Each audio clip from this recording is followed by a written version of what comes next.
Hello students, स्वागत है आपका एक बार फिर से आपकी क्लास में। जैसा कि आप जानते हैं कि हमारी मैग्नेटिज्म नाम की एक सीरीज चल रही थी जिसमें चल रहा था चैप्टर नंबर 2 जिसका नाम था फोर्स ऑन ए चार्ज। आज उस टाइटल का पार्ट नंबर 3 है जिसका नाम है force on A current carrying conductor when placed in a magnetic field. जैसा कि अपन जानते हैं, देखो बच्चों, जैसा कि अपन जानते हैं कि भाई किसी भी मैग्नेटिक फील्ड में अगर हम किसी चार्ज को वेलोसिटी प्रोवाइड करा देते हैं तो उस चार्ज पे क्या लगने लगता है, एक तरीके का फोर्स लगने लगता है ना। अब ये बात देखो कि भाई अगर कोई हमारे पास करंट कैरिंग कंडक्टर है, current carrying conductor that means वो हमारे पास कंडक्टर होगा कुछ इस तरीके से। मान लो ये करंट कैरिंग कंडक्टर है और इसमें करंट यहाँ से यहाँ दौड़ रहा है। दैट मीन्स हम ये एज्यूम कर सकते हैं कि इस वायर में पॉजिटिव चार्ज यहाँ से यहाँ क्या कर रहा है, दौड़ रहा होगा। दैट मीन्स हमारा करंट कैरिंग कंडक्टर किस तरह से बिहेव कर रहा है, एक चार्ज जिसके पास क्या है, वेलोसिटी है, और वो कहाँ रखा हुआ है, मैग्नेटिक फील्ड के अंदर रखा हुआ है। तो जाहिर सी बात है उस पर भी क्या लगेगा, एक तरीके का फोर्स लगेगा। तो आज हम इसी पर फोर्स निकालने की कोशिश करेंगे कि भाई जब करंट कैरिंग कंडक्टर को मैग्नेटिक फील्ड में रखेंगे तो फोर्स की क्या वैल्यू आएगी या फोर्स किस किस फैक्टर्स पर डिपेंड करेगा। ठीक है, जैसे कि अपन जानते हैं कि फ्लेमिंग के लेफ्ट हैंड रूल से हम डायरेक्शन निकाल सकते हैं फोर्स की। By using Fleming's left hand rule we can find the direction of force when a current carrying conductor placed in the magnetic field. Okay, अपन आगे बढ़ते हैं।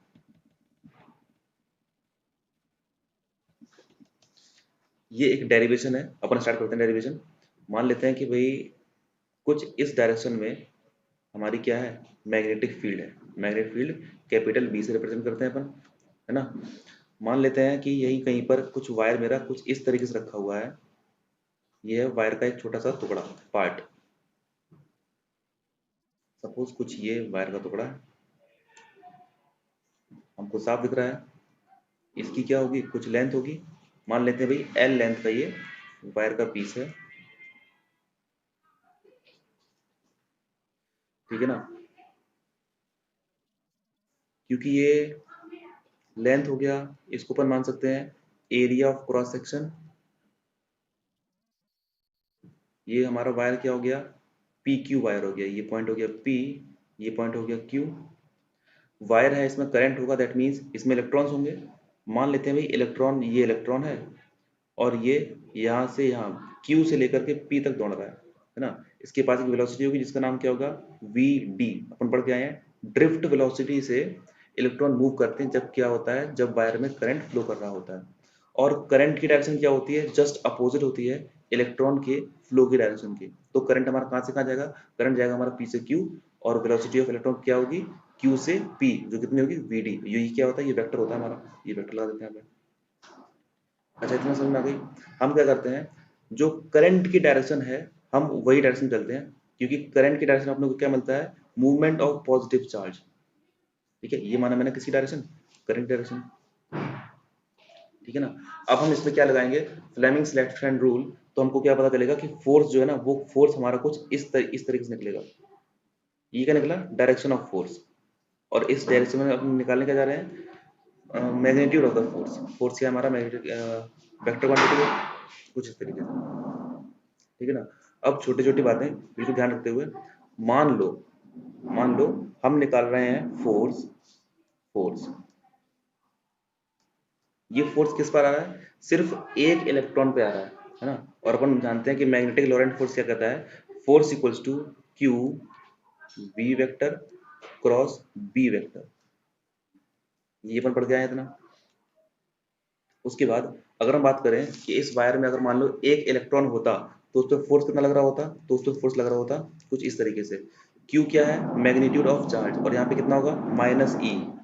तो डायरेक्शन चेंज हो जाएगी भाई फोर्स की, ये अपन जान रहे हैं। और इलेक्ट्रॉन की वेलोसिटी कितनी है, V D. That means drift velocity cross multiplied with magnitude of the magnetic field. यहाँ तक क्लियर है। ठीक है, अब ये फोर्स क्या है लिख देता हूँ मैं यहाँ पे। ये जो फोर्स है, फोर्स क्या है, force on each electron. Force on each electron, हर एक इलेक्ट्रॉन पे इतना फोर्स लग रहा होगा, जाहिर सी बात है।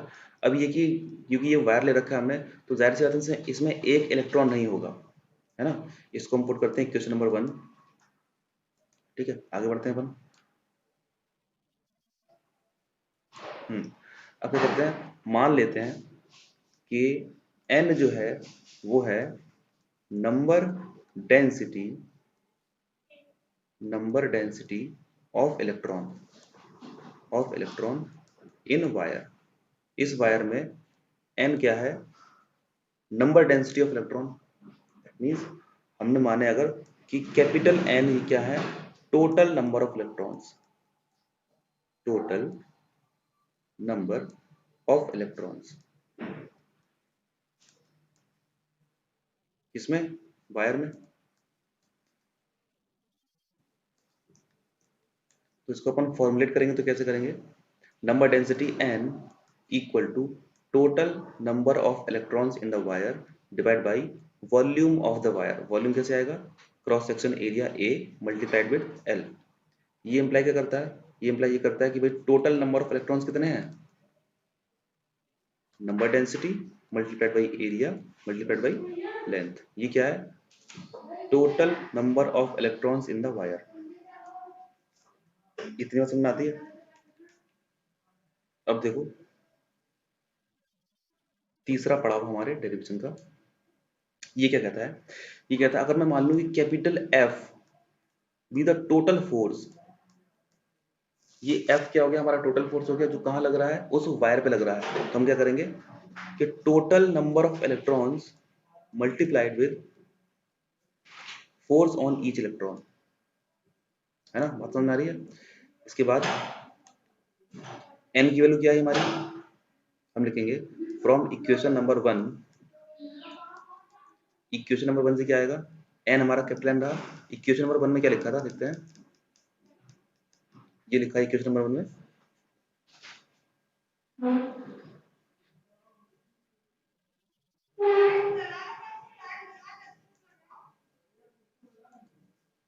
ये लिखा है हमारा इक्वेशन नंबर 1।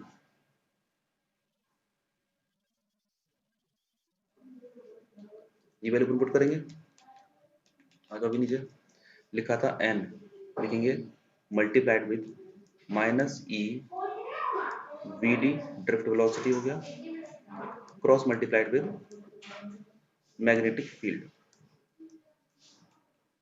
ठीक है, इसी क्रम में अपन आगे बढ़ते हैं। F vector equal to N की वैल्यू हमारी क्या थी, ये कैपिटल एन की वैल्यू क्या थी हमारी, ये माइनस एन पर रखते हैं बाहर, ये रखा मैंने माइनस एन बाहर, फिर लिखा मैंने N A L E drift velocity V D cross multiplied with B vector. यहां तक मेरे ख्याल से कोई दिक्कत वाली बात नहीं है ना। अपन आगे बढ़ते हैं, एक और नई बात, हालांकि बात ही पुरानी है। क्या है कि अपन पढ़कर आए थे कि भाई किसी भी करंट कैरिंग कंडक्टर में अगर करंट फ्लो हो रहा है तो वो जो करंट आई होगा उसका फॉर्मूला क्या था हमारा, N A V D E. N क्या था, number density, as we all know, number density, A था area of cross section, V D था ड्रिफ्ट वेलोसिटी, और ये ई क्या था, इलेक्ट्रॉनिक चार्ज ऑन इलेक्ट्रॉन। दोनों तरफ एल का मल्टीप्लाई कराते हैं, सपोज है ना, N A L V D और ये ई, ठीक है ना। अब इसमें भी एक सोचने वाली बात है कि भाई जैसे हमने इसमें बताया था कि भाई ये है करंट की डायरेक्शन, ध्यान से देखना, ये है करंट की डायरेक्शन और ये है वेलोसिटी की डायरेक्शन। अब देखो करंट की डायरेक्शन और ड्रिफ्ट वेलोसिटी दोनों जस्ट अपोजिट है, समझ में आ रही है। तो अपन क्या कर सकते हैं यहाँ पे, अगर हम इसको वेक्टर फॉर्म में लिखेंगे तो क्या लिखेंगे, हम लिखेंगे यहाँ पे आई एल वेक्टर, यहाँ पे एल लगाएंगे वेक्टर, यहाँ लिखेंगे minus because it is representing the opposite side, opposite direction, N A L V D E, और यहाँ वेक्टर लगाएंगे किस पे, यहाँ वेक्टर लगाएंगे वी पे। अब यहाँ आपको दिख रहा है कि भाई वी डी की डायरेक्शन और करंट की डायरेक्शन जस्ट अपोजिट हो गई, है ना।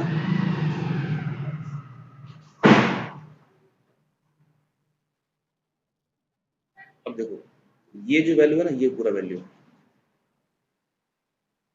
ये वैल्यू अपन रिप्लेस कर सकते हैं किससे, इससे। अब हम यहाँ पे वही करने वाले हैं। देखो भाई,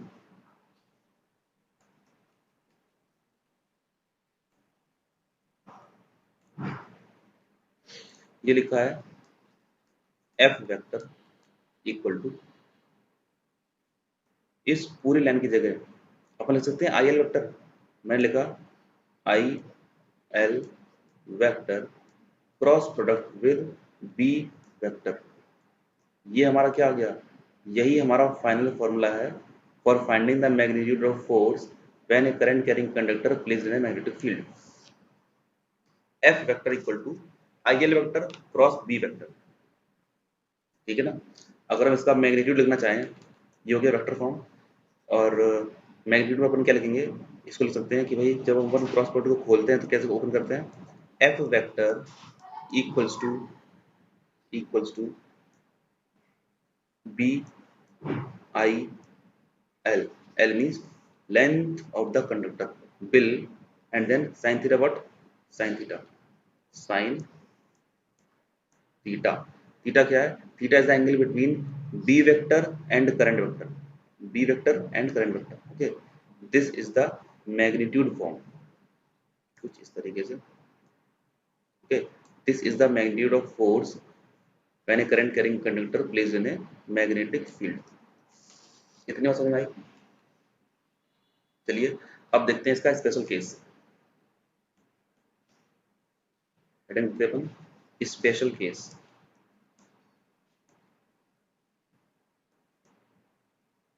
स्पेशल केस,